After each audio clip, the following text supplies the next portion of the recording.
मुझे कबाड़ खाने में एक लावारिस बच्ची मिली जो असल में एक बहुत बड़े खानदान की इकलौती वारिस थी। मेरे सिस्टम ने मुझे अजीब टास्क दिया।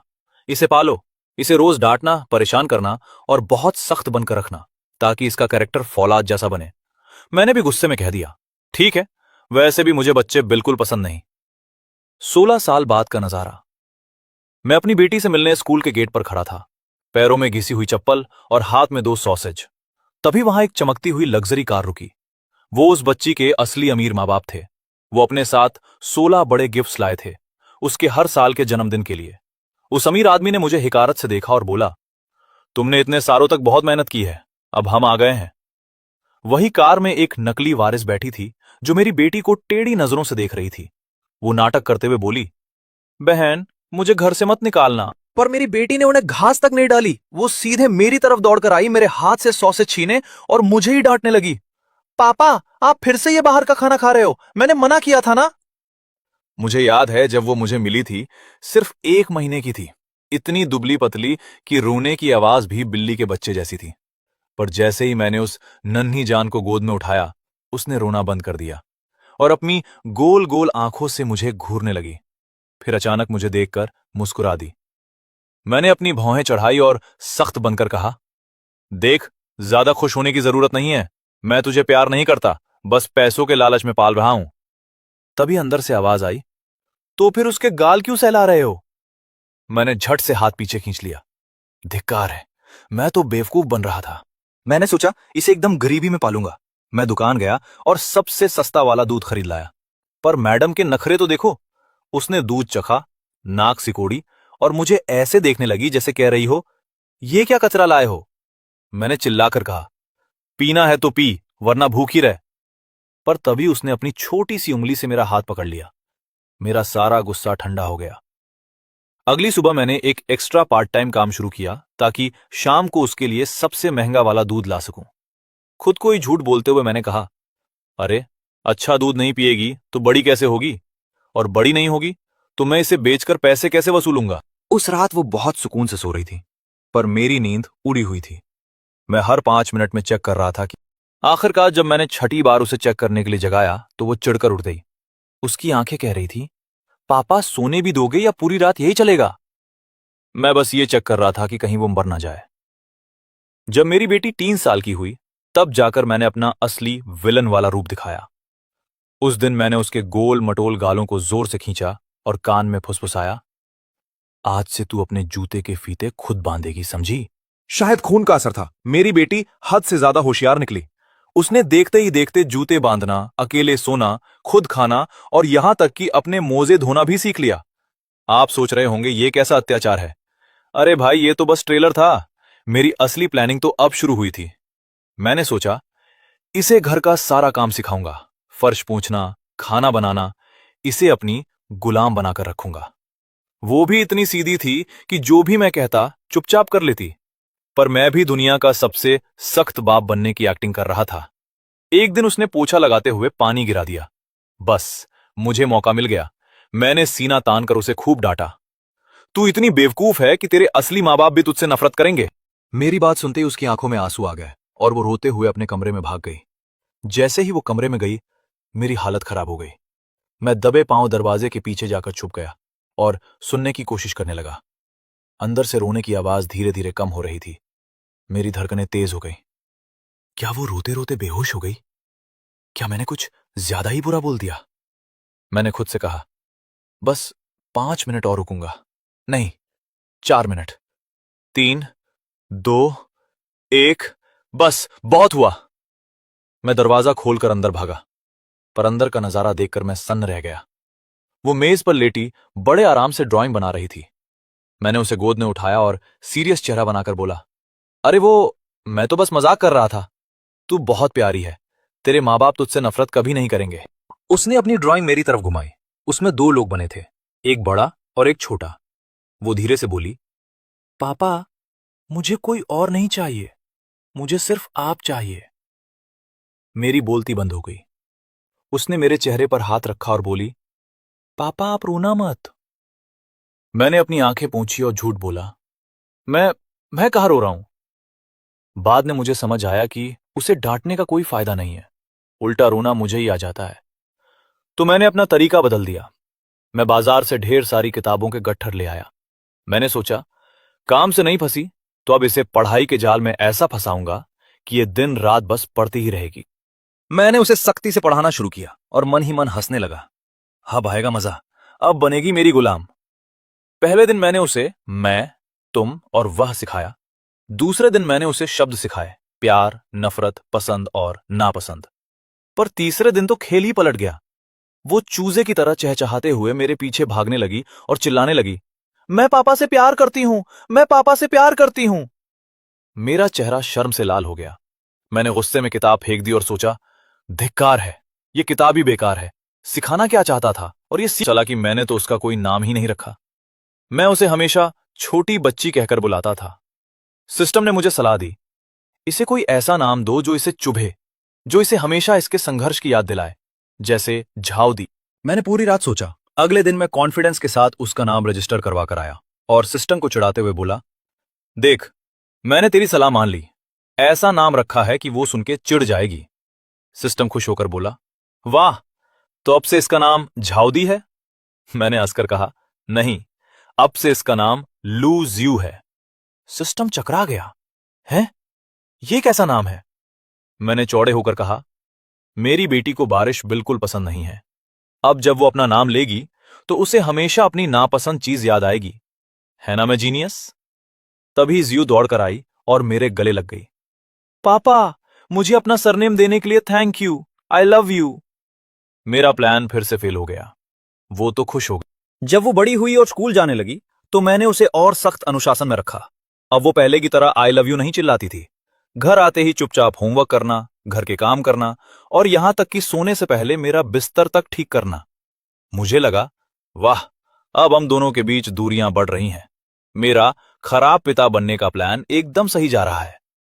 पर मेरा दिल कहां मानने वाला था। मैं रात को चुपके से उसके कमरे में जाकर उसे सोता हुआ देखता रहता था। एक दिन वो स्कूल से आते वक्त 2 सॉसेज लेकर आई। मैंने कड़क आवाज में पूछा, पैसे कहां से आए? वो मुस्कुराई, पापा, क्या आपने चुपके से मेरे बैग में पैसे नहीं रखे थे? मैंने नजरें चुराते हुए कहा, वो तो गलती से गिर गए होंगे। उसने चुटकी लेते हुए कहा, पापा, ये गलती परसों, पिछले हफ्ते और पिछले महीने भी हुई थी ना? मैंने बात पलटने के लिए उसके हाथ से सॉसेज छीने और बोला, ये सब जंक फूड है, सेहत के लिए खराब है। और देखते ही देखते मैं खुद दोनों सॉसेज चट कर गया।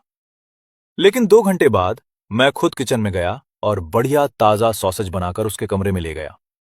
प्लेट उसके सामने रखते हुए मैंने शान से कहा, देख, इसे कहते हैं असली और हेल्दी खाना, अब चुपचाप इसे खा ले। लूजियो ने कुछ नहीं कहा, पर जब उसने मेरे हाथ के बने सॉसेज खाए तो उसकी आंखें चमक उठीं। सिस्टम फिर बीच में टपक पड़ा, ये क्या कर रहे हो, उसे बिगाड़ रहे? मैंने ढिठाई से जवाब दिया, अरे भाई, मैं तो बस ये चेक कर रहा था कि सॉसेज में जहर तो नहीं है। मैं अपनी जीत की खुशी मनाते हुए वहां से निकल गया। लूज यू पढ़ाई में बहुत तेज थी, हमेशा फुल मार्क्स लाती थी। पर तीसरी क्लास के फाइनल एग्जाम में उसके इंग्लिश में 100 में से सिर्फ 98 नंबर आए। मुझे तो मौका चाहिए था सख्त बनने का। मैंने चिल्लाकर कहा, इतनी लापरवाह कैसे हो सकती हो, वो 2 नंबर कहां कटवा दिए? उसने मासूमियत से सिर झुकाया और बोली, सॉरी पापा, अगली बार पूरा ध्यान रखूंगी। वो चुपचाप अपने कमरे में चली गई। सिस्टम में तारीफ की, वाह, क्या डाटा है। पर जैसे ही उसकी पीठ मुड़ी, मेरी आंखों से टप टप आंसू गिरने लगे। मैं मन ही मन खुद को कोसने लगा, हे भगवान, मैंने क्या कर दिया? बेचारी ने इतनी मेहनत की और मैंने उसे रुला दिया। कुछ देर बाद जियू खाना बनाने के लिए किचन में आई तो उसने मुझे कोने में बैठकर रोते हुए देख लिया। मैं झट से खड़ा हुआ और आंसू पोंछने लगा। वो बोली, पापा, आप फिर से रो रहे हो? मैंने बहाना बनाया, रो नहीं रहा हूं, वो प्याज और धुएं की वजह से आंखों में पानी आ गया। उसने मेरा हाथ पकड़ा और बोली, पापा, अगली बार मैं पक्का 100 नंबर लाऊंगी। मैंने पूछा, तुझे कैसे पता? वो मुस्कुराई, क्योंकि मुझे पता है कि मेरे पापा मुझसे बहुत प्यार करते हैं। मैं वहीं जम गया। मेरा हाथ अपने आप उसके कंधे पर चला गया। सिस्टम फिर चिल्लाया, अरे, इसे डांटना था, प्यार नहीं करना था। इसे कहते हैं स्मार्ट गेम खेलना, तू नहीं समझेगा। मैं इंतजार करता रहा कि कब वो कोई गलती करे और मैं उसे तंग करूं, पर वो मौका कभी आया ही नहीं। लेकिन एक दिन जियो रोते हुए घर आई। उसे इतने सालों बाद रोते देख मेरा कलेजा मुंह को आ गया। उसने मेज पर सिर रखकर रोना शुरू किया। मैं बेचैन होकर उसके आसपास घूमने लगा। श्याओ यू, क्या हुआ? किसने तुझे परेशान किया? नाम बता उसका, अभी बताता हूं। काफी मनाने के बाद उसने रोते हुए कहा, पापा, स्कूल में सब कह रहे हैं कि मैं आपकी असली बेटी नहीं हूं। मैंने चैन की सांस ली। बस इतनी सी बात? मुझे लगा कुछ बड़ा हुआ है। उसने चौंक कर मुझे देखा। मैंने बड़ी सादगी से कह दिया, हाँ, सही तो कह रहे हैं वो।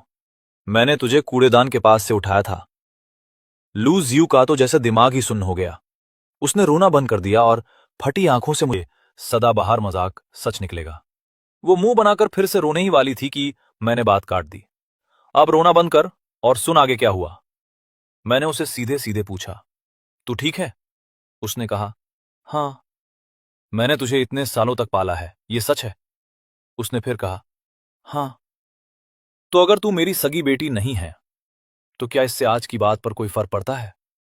ज्यू ने थोड़ी देर सोचा और बड़े सुकून से बोली, नहीं पापा, कोई फर्क नहीं पड़ता। मैंने भी टशन में कहा, तो बस बात खत्म, फालतू टेंशन मत ले। अगले दिन स्कूल में वही हुआ जिसका डर था। चिढ़ाने वाले बच्चे फिर शुरू हो गए। ओए, तू तो गोद ली हुई है।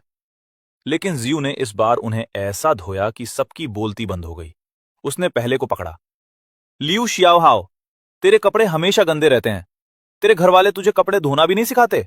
लगता है वो तुझसे प्यार ही नहीं करते। दूसरे की बारी। जो दाबाओ, तेरे नंबर हमेशा सबसे कम आते हैं। तेरे माँ बाप को तो तुझसे कोई उम्मीद ही नहीं है, तभी वो तेरी परवाह नहीं करते। तीसरे को धोया। सोंग याओजू, तू रोज बाहर का कचरा खाता है और तेरे घर वाले तुझे टोकते तक नहीं। उन्हें तेरी सेहत की कोई फिक्र ही नहीं है। तीनों के चेहरे लाल हो गए। उन्होंने आखिरी कोशिश की। पर तू तो फिर भी गोद ली हुई है ना? जियो ने मुस्कुराकर कहा, तो क्या हुआ? मेरे पापा मुझसे जान से ज्यादा प्यार करते हैं। मुझे किसी का डर नहीं है। दिन बीतते गए और मेरी जियो शहर के सबसे बड़े स्कूलों में टॉप करने लगी। जब हाई स्कूल की बारी आई तो मैंने स्कूल के पास ही एक महंगा घर किराए पर ले लिया ताकि उसे आने जाने में दिक्कत ना हो। जियो को जब पता चला कि किराया बहुत ज्यादा है तो वो बोली, पापा, मैं पार्ट टाइम ट्यूशन पढ़ा लूंगी, थोड़े पैसे आ जाएंगे। मेरी तो जान ही निकल गई। मैंने चिल्लाकर कहा, बिल्कुल नहीं, खबरदार, तो ट्यूशन का नाम भी लिया। उसने पूछा, क्यों? मैंने बहाना बनाया, देख, अगर तू ट्यूशन पढ़ाएगी तो पढ़ाई से ध्यान हटेगा।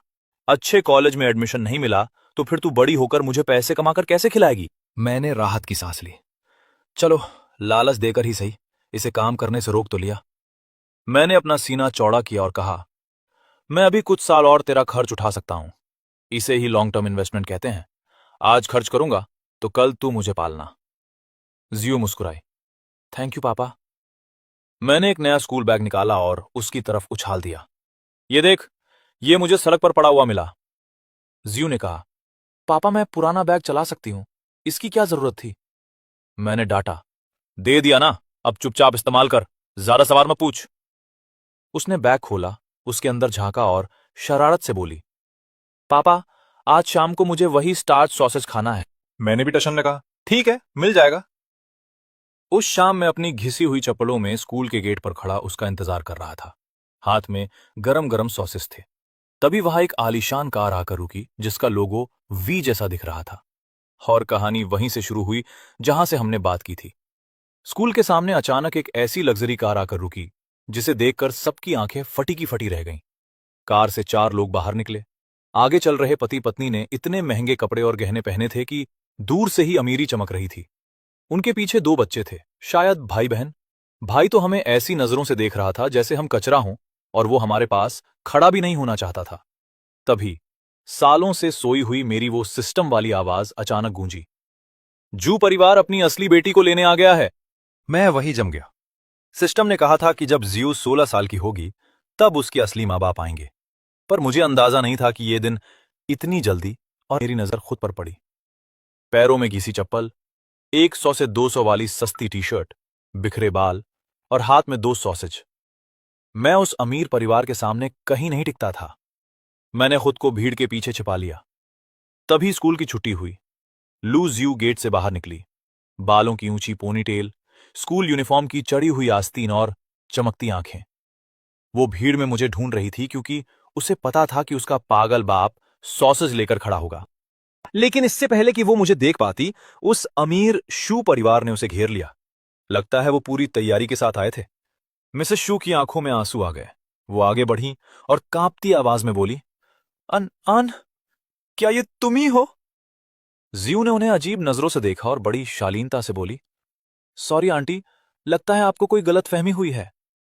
तभी मिस्टर शू आगे आए और भारी आवाज में बोले, मैं शू ग्रुप का मालिक शू जिमिंग हूं। तुम्हारा असली नाम शू अनान है और तुम हमारी सगी बेटी हो। हम आज तुम्हें अपने साथ घर ले जाने आए हैं। आसपास के लोग कानाफूसी करने लगे। है। मिस्टर शू ने मुझे भीड़ में देख लिया और मेरी तरफ इशारा करते हुए कहा, इतने सालों तक इस आदमी के पास रहकर तुमने बहुत दुख झेले होंगे। अब तुम हमारे साथ चलो। तभी वो नकली वारिस जहर बुझी नजरों से जियू को देखने लगी और बनावटी आवाज में बोली, बहन प्लीज मुझे घर से मत निकालना। जियू ने उन सब की बातों को अनसुना कर दिया। उसने भीड़ में मुझे देख लिया था। वो उनकी महंगी कार और करोड़ों के ऑफर को छोड़कर सीधे मेरी तरफ दौड़ती हुई आई। उसने मेरे हाथ से वो सॉसेज झपट लिए और मुझे ही डांटने लगी। पापा, मैंने कहा था ना कि सड़क पर खड़े होकर ये सब मत खाया करो, आपकी तबीयत खराब हो जाएगी। उसने उन अमीरों की तरफ देखा भी नहीं। उसके लिए उसके सॉसेज वाले पापा ही पूरी दुनिया थे। जब जियू ने उन अमीरों से कहा, मुझे घर जाकर पापा के लिए खाना बनाना है, आप लोग प्लीज किसी और को ढूंढ लीजिए, तो मिसेस शू के तो होश ही उड़ गए। खाना बनाना? वो ऐसे चिल्लाएं जैसे उन्होंने कोई बहुत बड़ी अनहोनी सुन ली हो। मेरी बच्ची, क्या तुझे घर पर खाना बनाना पड़ता है? तूने इतने सालों में और क्या क्या दुख झेले हैं? जियू अब तक तो तमीज से बात कर रही थी, पर जैसे ही उन्होंने मेरी परवरिश पे सवाल उठाया, उसका चेहरा एकदम सख्त हो गया। इससे पहले कि वो कुछ बोलती, वो कार वाली नकली राजकुमारी आगे आई। उसने मगरमच्छ के आंसू पोंछे और नाटक करते हुए जियू के सामने हाथ जोड़ दिए।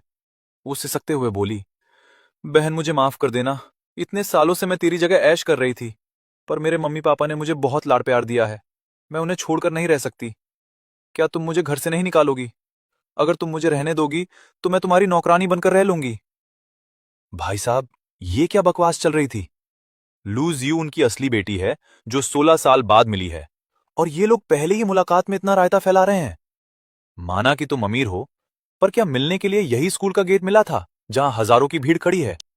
ऊपर से उस नकली वारिस से सबके सामने माफी मंगवाकर उन्होंने उसे कितना बेचारा दिखा दिया। उन्हें इस बात की जरा भी परवाह नहीं थी कि मेरी जियू को कैसा लग रहा होगा। वो बस अपनी अमीरी और अपने ड्रामे का शो कर रहे थे। मेरा खून खौल रहा था। मेरा मन किया कि आगे बढ़कर उन सबको उनकी औकात दिखा दूं, पर तभी सिस्टम की आवाज मेरे कान में गूंजी, रुको, वहां मत जाओ, चुपचाप उसके घर आने का इंतजार करो। जैसे ही वो उनके पास जाएगी, तुम्हें तुम्हारा पैसा मिल जाएगा और तुम्हारा टास्क पूरा होगा। मैं अपनी मुट्ठियां भींचकर वहीं खड़ा रहा। एक तरफ मेरा लालच था और दूसरी तरफ मेरी वो बेटी, जिसे मैंने कचरे के ढेर से उठाकर यहां तक पहुंचाया था।